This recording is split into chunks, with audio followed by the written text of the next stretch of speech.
Harper Grey didn't mean to start a war in a bakery, she just really wanted that last chocolate glazed donut. She had her earbuds in, her coat dusted with morning rain, and exactly $6 left in her checking account. She was halfway through a phone interview that had gone nowhere, and this donut was supposed to be her consolation prize. So when the barista slid the last one into the case, Harper reached for it like it was oxygen. "Oh, sorry, I think I was next," a deep voice said behind her. Harper turned, her hand already holding the paper bag. The man standing there looked like he'd walked out of a movie set. Tall, dark hair, neatly styled. Black wool coat over a navy suit that probably cost more than her rent. His shoes were polished, his jaw was sharp, and his eyes blue, piercing, annoyed, locked with hers. But she'd already grabbed the donut. She blinked. "Oh, I didn't realize," he raised an eyebrow. "Clearly."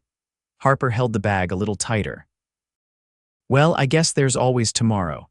He gave her a look that wasn't quite a smile, but wasn't entirely serious either. "Sure, if tomorrow comes with better timing." And just like that, she turned and walked out. She didn't look back. Xander Nolan had a schedule, and nowhere on it was argue with a woman over a pastry. He stood in the bakery, mildly stunned. No one had spoken to him like that in years, especially not someone who clearly had no idea who he was. Everyone in Manhattan's business world knew Xander Nolan. CEO of Nolan Development. Millionaire by 29, investor, power player, he didn't lose, especially not to a woman in a thrifted coat and sneakers with paint on the laces, but there was something about her. The way she didn't flinch, the way she didn't care. The way she clutched the paper bag like it mattered. He left without ordering anything, and he couldn't stop thinking about her. Harper didn't expect to see him again. She didn't even think about him after she wolfed down the donut on the subway, trying to warm her fingers with the last of her coffee. He was just another one of those clean-shaven Wall Street types, probably on his way to his corner office with a leather chair and a view of the river. She was on her way to paint an ugly beige hallway in a walk-up in Queens for $75. This was her life now. After everything with her dad's bankruptcy, her mom's medical bills, and dropping out of art school to cover rent, Harper had learned not to expect much in the way of luck. But fate had other plans. 2 days later, she was painting a stairwell in a luxury apartment building some new upscale thing that didn't even have tenants yet. She'd taken the job through a temp agency. Same deal as always. Low pay, long hours, no stability. She was halfway up the ladder when a voice rang out behind her. "You again." She nearly dropped her roller, turning her head. Harper's breath caught. It was him, Doughnut guy, still in a tailored coat, still unfairly handsome. But this time, he was looking at her like he was genuinely amused. She narrowed her eyes. "You stalking me now?" He walked closer, stopping at the base of the ladder. "I own this building." Harper blinked. "Seriously?" Xander tilted his head. "You didn't even ask for my name the other day. You didn't ask for mine either." He smiled barely, but it was there. "Xander Nolan." She climbed down a rung. "Harper Grey. Nice to meet you, Harper Grey, officially." She hopped down the last step, wiping her hands on her jeans. "Didn't think millionaires fought over donuts. I don't usually lose. You still salty about it?" "Maybe." She crossed her arms. "You're really the owner, architect, developer, investor? Take your pick." Harper stared at him. He looked so at ease, like the world bent to accommodate him. And yet, he was talking to her like she was someone. "Why are you in the stairwell?" she asked. He shrugged. "I was walking the site, then I recognized your paint-stained sneakers." Harper looked down. "Wow, you really were hung up on that donut," Xander chuckled. "Maybe I just remember people who don't care who I am." She didn't know what to say to that, so she grabbed her roller. "Well, unless you're here to help me paint, I gotta finish this wall." "I'll let you get to it," he said, then paused. "But Harper," she turned. "Next time," he said, "I'm getting the donut." The next time came faster than she expected. 2 days later, a delivery arrived at her tiny studio apartment right in the middle of her watching paint dry on 3 canvases. A white box from a bakery she could never afford. Inside, one flawless chocolate glazed donut, no note, just a business card with his name. Harper called the number on the card before she could overthink it. "Is this your idea of revenge?" she asked as soon as he picked up. Xander laughed. "You got the last one." "I figured I'd return the favor," she hesitated. "I didn't give you my address." You left your resume at the site office. You should really remove your contact info if you don't want millionaires sending you pastries. You're ridiculous, maybe. She didn't hang up, neither did he. Over the next week, they saw each other again, and again, a coffee here, a lunch there. Every meeting somehow accidental, yet never really was. He asked about her art. She told him about the galleries that never called back, the jobs that barely paid. He didn't judge, he listened. She asked about his buildings. He told her about growing up with nothing but blueprints and ambition, about working his way up before he had a single investor. They were from different worlds, but every time he looked at her, Harper felt seen. Every time she cracked a joke, Xander laughed like he hadn't in years. And when he invited her to dinner, real dinner, not sandwiches on a bench, she said yes before he even finished the sentence. He picked her up in a sleek black car with heated seats and a driver who opened the door for her. She wore the only dress she owned that didn't have paint on it. And when they stepped into the Rooftop restaurant in Midtown, with chandeliers hanging like stars and a view of the city that made her breath catch, Harper realized. This wasn't casual anymore. This was something real. Something she wasn't ready for, something dangerous. Xander leaned in that night after the second course, after the wine, after the laughter. "I haven't stopped thinking about you," he said. Harper froze. He took her hand. "I don't care how different our lives are, I want to know you." "Really know you?" Her heart beat so loudly she was sure the entire restaurant heard it. She should have said something, anything, but all she said was, "Xander." And then the waiter brought dessert, one chocolate glazed donut, split in half, 2 forks. She laughed. She couldn't help it. So did he. And for the first time in a long time, Harper let herself hope. Harper stood alone on her rooftop, arms folded against the April wind, staring out at the scattered Manhattan skyline. The glow from street lamps below flickered against the brick walls of the adjacent buildings, and somewhere in the distance, a saxophone played a moody tune from a window she couldn't see. The rooftop wasn't much. It had a rusted railing and a few broken tiles, but it was hers. Her one escape from the cramped studio below, where canvases leaned like exhausted soldiers along every wall. She'd come up here after dinner with Xander, unsure what to do with the feeling that had settled in her chest. It wasn't nerves. It wasn't even fear. It was the terrifying possibility of wanting something more. The sound of footsteps behind her made her turn. She hadn't heard the door open. "Didn't think I'd find you up here," Xander said. She blinked. "How did you get in?" "I bribed your neighbor with takeout." "I'm persuasive when I need to be, clearly." She looked him over, this time in jeans and a jacket that still managed to look expensive without trying. "You don't seem like the Rooftop type." "I'm not, but you are." He stepped beside her, glancing at the view.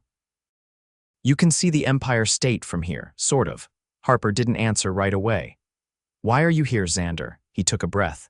"I've been thinking about you all week, and not just because of the donut. I don't usually meet people who don't want anything from me." She narrowed her eyes. "That's supposed to be a compliment. It's supposed to be honest." Harper exhaled slowly. "You don't know me. I know you don't pretend. I know you care about things most people overlook. I know you made a joke to a man in a $6,000 coat instead of apologizing for existing in his space. And I know I haven't stopped wondering what it would be like to kiss you." Her heart jumped. "You always this direct, only when I mean it." She looked at him, really looked this time. Not the polished image he carried in public, but the man who stood on a rooftop in the cold just to find her. "I'm not what you're used to," she said softly. "I'm counting on that." She didn't stop him when he leaned in. The kiss was nothing like she expected. It wasn't rushed or demanding. It was deliberate, patient, like he was waiting to see if she'd pull away. She didn't when they parted. The quiet stretched between them like a secret. Xander pressed his forehead lightly against hers. "I have a gala next weekend, black tie, charity thing. I want you to come with me." Harper blinked. "I don't own anything remotely black tie. I'll take care of it." "Xander, I'm not trying to buy your time, Harper. I'm asking for your presence, that's all." She hesitated, her fingers curling around the edge of her coat. "I'd stick out like a sore thumb. You'd be the only one worth looking at." A beat passed. "Okay," she said. He smiled, not smug, not triumphant, just soft. "I'll send someone to your place Friday afternoon. Nothing crazy, just help with styling." "Someone," her name's Marla. "She's terrifying, but she has impeccable taste. You trust her with your reputation. I trust her with my life. Harper let out a breath. This is insane. It doesn't have to be, she looked at him. I don't know how to be part of your world. You don't have to be. Just be part of mine. The words settled inside her like heat. When he left, she stayed on the rooftop a while longer, the ghost of his kiss lingering like warmth in the wind. She didn't know where this was going, but for the first time in a long time, she wasn't afraid to find out. Friday arrived with a knock at the door. Marla was precisely as terrifying as Xander had promised.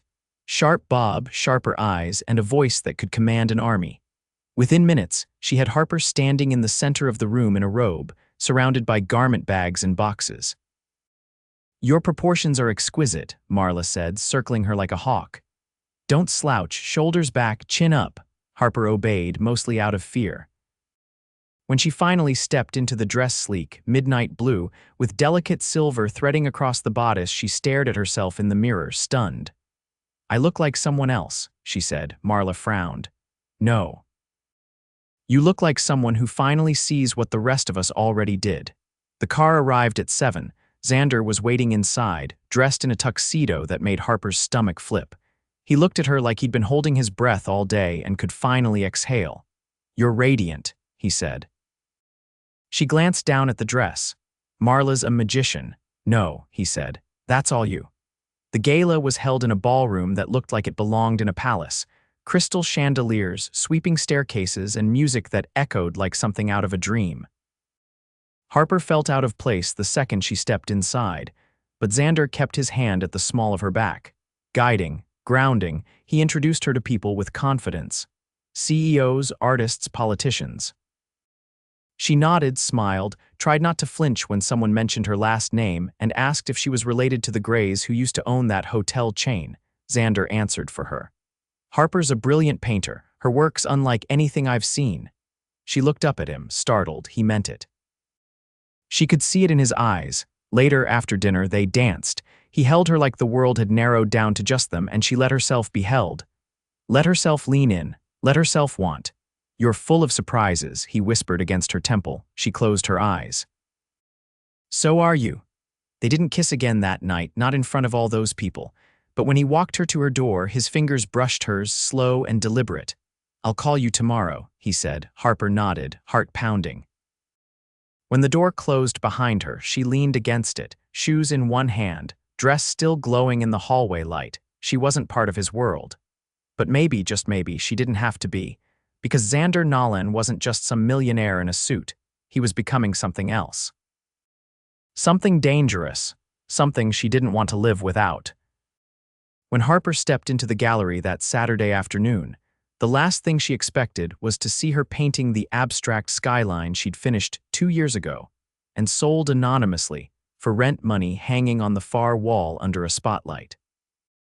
A tiny brass plaque beneath it read simply, Grey. She nearly dropped the catalog she'd been handed at the door. The gallery was all white walls, slow music, and murmured conversations. The kind of place where people sipped champagne and discussed brush technique like it was a religion. She was supposed to be here to support a friend, an old studio mate who'd finally landed a group showing. But now her own work was staring back at her, framed and lit like it belonged. She turned sharply, scanning the crowd, and of course there he was. Xander, talking with a couple near the entrance, dressed down for once in an open-collar shirt and jacket. He looked completely at ease in the space, like he'd walked through galleries like this his entire life. When he caught her eye, he excused himself and made his way toward her. You didn't tell me, she said, her voice low but pointed. I wanted it to be a surprise. Harper stepped back slightly, her fingers tightening around the strap of her bag. You bought it, he nodded. 2 years ago, at a pop-up in the East Village. I didn't know it was yours then. I just knew I couldn't stop looking at it. She stared at him, her heart thudding. You've had it this whole time. It's been in my office. I look at it every morning before meetings. His voice had softened. When I found out you were the artist, I asked the curator if she'd include it in this show. She owed me a favor. Harper glanced at the painting again, her mouth dry. That wasn't your choice to make. I didn't do it to make a statement. I thought maybe you needed to see it through someone else's eyes how powerful it is. Her jaw tightened. You don't get to decide how I face my own work. I wasn't trying to control anything. Then what were you trying to do? Xander hesitated, his expression shifting. Remind you of what you're capable of. Harper stood still, the quiet hum of the gallery pressing in around her. For a moment, she didn't know whether she wanted to yell or cry. Instead, she turned away from the painting and walked toward the back wall, where fewer people lingered. He followed, but kept his distance. After a long silence, she asked, "How many favors do you have, Xander?" "What do you mean?" "I mean, how often do you get people to bend the world for you, just because you ask nicely and write a check?" He didn't answer right away. "I don't use my influence lightly, but you use it. When I believe it matters, yes." She turned to face him. "It's hard to know what's real with you." "Then ask me something real, anything." She crossed her arms. "Why me?" He didn't flinch. "Because I've been surrounded by people who measure worth in profit margins and portfolio growth. And then you came along paint-stained sneakers, stubborn as hell, and you made me feel like I was finally breathing fresh air." Harper swallowed hard. "That's not an answer. It's the best I've got." She looked down. "You know this is impossible, right?" "Not to me." Before she could reply, a woman approached them from the side, elegant, older, in a navy pantsuit with a silk scarf knotted at her collarbone. She gave Harper a measured glance before turning to Xander with a smile that didn't quite reach her eyes. "Xander, I didn't expect to see you here." He straightened. "Margaret, I didn't know you were back in the city." "Just for a few weeks. The foundation is launching a new initiative." "I assumed your father would have told you." Harper's gaze flicked between them. Margaret's eyes landed on her again, this time more focused. "And you are—" "Harper," she said, extending a hand. Margaret didn't take it. "Pleasure," she said flatly before turning back to Xander. "We should catch up. Maybe lunch next week. I'll check my schedule." Margaret smiled again, then walked away without another word. Harper exhaled slowly. "Friend of the family, my father's lawyer and fixer, and sometimes puppet master, charming. She doesn't usually come uninvited." "Something's brewing." Harper raised an eyebrow. "Trouble in Empire Land." He looked at her, the corner of his mouth lifting slightly. "You really don't pull punches, do you?" "Nope." He let out a breath, glancing toward the painting on the far wall. "You know, when I bought that piece, I didn't know your name, but there was something about it like it was painted by someone who'd learned to survive without losing their soul." She didn't respond. She couldn't, not with everything twisting inside her. He reached into his jacket and pulled out a slim envelope. "This is for you." "What is it?" "A commission." She hesitated. "From who?" "Me." She blinked. "What kind of commission?" "I want to hang one of your pieces in the Nolan Tower penthouse. Main foyer. I'm not giving you notes. No theme. Just create. I'll pay whatever your rate is." Harper stared at him. "You think this fixes it, that I'll forgive the gallery stunt if you throw money at me?" "I don't want your forgiveness," he said. "I want your art and your trust." She looked down at the envelope. Her fingers itched to tear it open, but she didn't. "I need time," she said quietly. "Take it." That evening, she walked home instead of taking the train. The envelope stayed sealed in her bag. She didn't know what to do with it. She didn't know what to do with any of it. But one thing had changed. For the first time since she'd dropped out of school, someone had believed in her work without trying to change it. Someone who saw her not just the talent, not just the struggle, but the whole picture. And now she had to decide if she was brave enough to let that mean something, because letting someone in meant letting them see everything, even the parts she'd spent years hiding. And Xander Nolan, he wasn't going anywhere. The commission envelope sat unopened on the corner of Harper's work table for 3 days. Not because she didn't want to take it, she did, but because accepting it felt like stepping off a ledge with no promise of landing. The 4th morning, she finally tore the seal. Inside was a simple sheet, no logo, no pretension. Just a handwritten note on thick linen paper. "Whatever your soul needs to say, let the canvas speak first." There was a check, too, enough to cover 6 months of rent, supplies, and still leave room to breathe. But it was the note that made her fingers shake. She didn't call him, didn't send a thank you. Instead, she bought a new canvas, massive, heavy, taller than she was, and stood in front of it for nearly an hour before picking up her brush. She painted like she was remembering how to feel without fear. Not for acclaim, not for money, not even for Xander, for herself. The piece took 13 days. Each morning she woke up before the sun and painted until her arms ached. She didn't sketch or plan. She let the colors lead, let the lines tell their own story. It was raw and unfiltered, an explosion of movement and stillness in equal measure. When it was done, she stood back and felt something inside her settle for the first time in years. She didn't frame it. She didn't sign it, she just called him. When he arrived to pick it up, he didn't bring an assistant or a driver. He came alone, wearing a gray sweater and rolled sleeves, like he hadn't come from a boardroom but from a life that had been waiting for this moment. She opened the door and stepped aside without a word. The second he saw the painting, he stopped moving. "I don't think I've ever seen anything like it," he said after a long breath. "I didn't know I had it in me," Harper said. "You did. You just forgot." She turned toward him. "I didn't do it for the foyer. I did it because I didn't want to hide anymore." He looked at her, quiet now. "I'm glad you didn't." "I'm scared," she said, her voice barely above a whisper. He stepped closer. "Of what? Of what this means, of trusting it, of you?" Xander didn't touch her.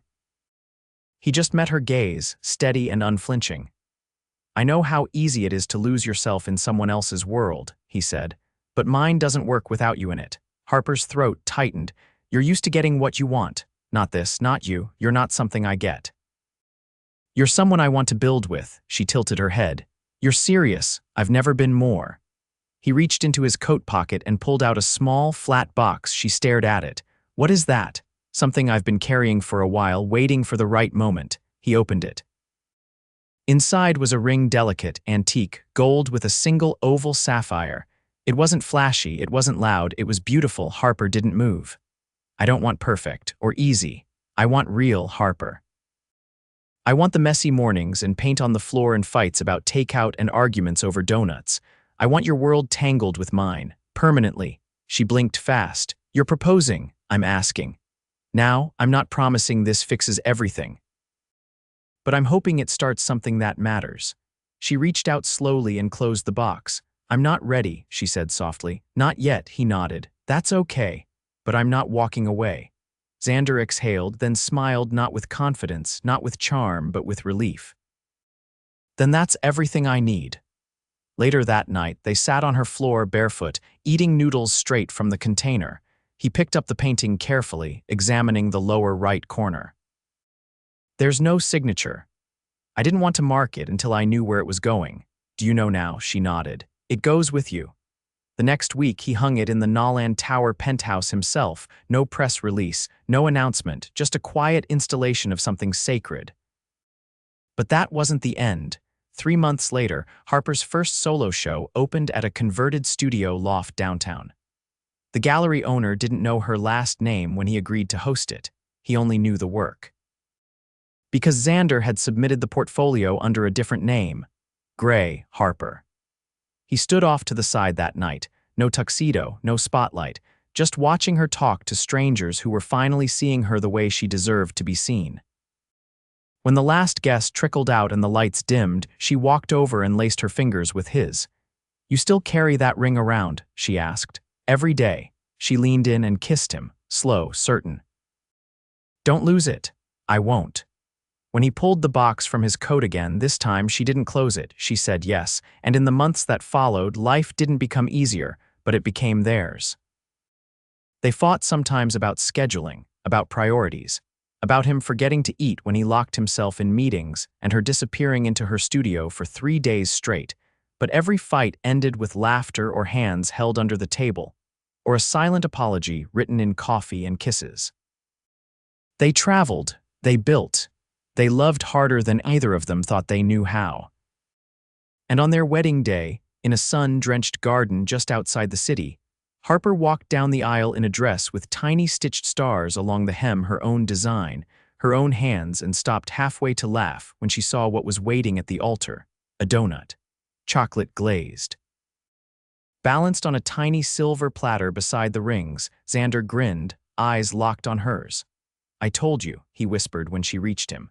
"Next time I'd get the donut." She kissed him before the officiant could say a word, because she already knew she'd grabbed the last donut. And found the love of her life standing right behind it. The day Harper moved into the Nolan penthouse, it rained so hard the windows blurred into watercolor. The skyline outside stretched endless and misted, like the city itself had slowed to welcome her. Xander stood barefoot at the threshold of the master bedroom. sleeves rolled, holding a chipped coffee mug she'd brought from her old apartment, the only non-crystal object in the kitchen cabinets now. He watched her unpack the last box. Not clothes or jewelry, those had been taken care of weeks ago. This one held brushes, a cracked palette, and a sketchbook with frayed edges. She set it down on the windowsill, open to a page midway through, charcoal lines half-formed, a figure standing in a doorway. "That one yours?" he asked, nodding toward the sketch she glanced over. "Started it years ago." "Never finished. Why not?" "I couldn't figure out what was waiting on the other side." He took a sip from the mug. "Maybe now you can." She didn't answer right away.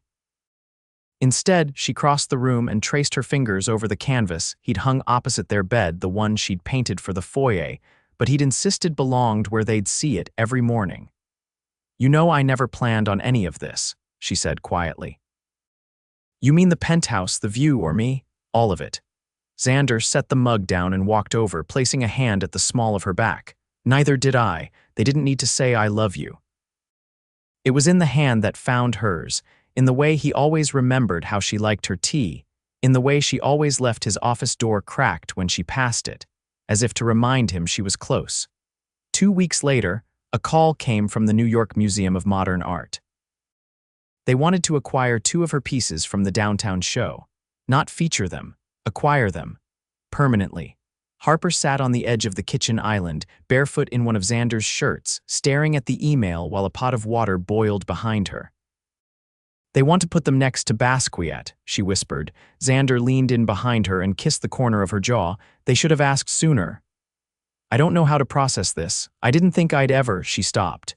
"You did," he said gently. "You just didn't let yourself believe it yet." When her work was unveiled 6 weeks later, it was Xander who stood beside her, not in the spotlight, but close enough that she could feel his presence. He didn't let go of her hand the entire evening. That night, he surprised her with a key.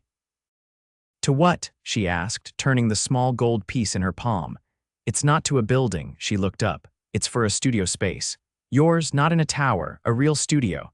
Skylight ceiling, brick walls, the kind of place you can destroy with color and no one will care." She blinked, stunned. "You found me a studio. I built one." Her hands shook slightly as she gripped the key. "You're serious. It's already got your name on the door." She didn't cry, not then. But later, when she stood in the empty room with its high ceilings and paint-stained floors he had intentionally reclaimed from an old artist's loft in Soho, she let the tears fall. Because this wasn't a man trying to save her. This was a man who'd chosen to build a life beside her, not over her. 6 months later, on a warm September morning, they married under a canopy of silver wisteria in a quiet garden tucked behind a museum. There were no drones, no press. Just a string quartet, wildflowers, and the scent of orange blossoms drifting through the air. Xander wore no tie. Harper wore no veil. They wrote their own vows. "I don't promise you perfection," she said, her voice steady despite the tears. "But I promise to be honest, to keep painting, and to never let you forget what it means to feel something real." He held her hands tightly as he answered. "I promise to never ask you to shrink. I want every version of you, the stubborn, the brilliant, the wild. I promise to be the place you come home to, even when the world feels too loud." Afterward, they danced without music while the guests lingered over wine. He twirled her barefoot on the grass, her dress catching the sun like falling silk. Later that night, they returned to the penthouse and stood on the balcony, watching headlights flicker across the bridge. "Do you ever think about what might have happened if I hadn't grabbed that donut?" she asked, leaning into his chest. He wrapped his arms around her. "I'd have found another reason to talk to you. The universe isn't that careless." She smiled into his shirt. "You think we were inevitable. I think we were overdue." They didn't need more words after that. A year passed, they lived loudly and fully. Her studio became a sanctuary, a place where critics began to call her the voice of visual resilience. His company expanded, but he stepped back from the front lines, choosing instead to invest in community housing initiatives and young architects who had vision but no backing. They traveled. They argued. They loved like it was their only job. One evening, Harper stood in the foyer of the penthouse staring at a new canvas she'd hung just beside the original. This one wasn't abstract, it was a city street. A bakery window, a man in a coat, a woman with her hand on the door. The title written in gold script at the bottom. The last one. Xander came up behind her, arms looping around her waist. "You painted us," he said. "I painted the beginning." He turned her gently, kissed her forehead, and were nowhere near the end.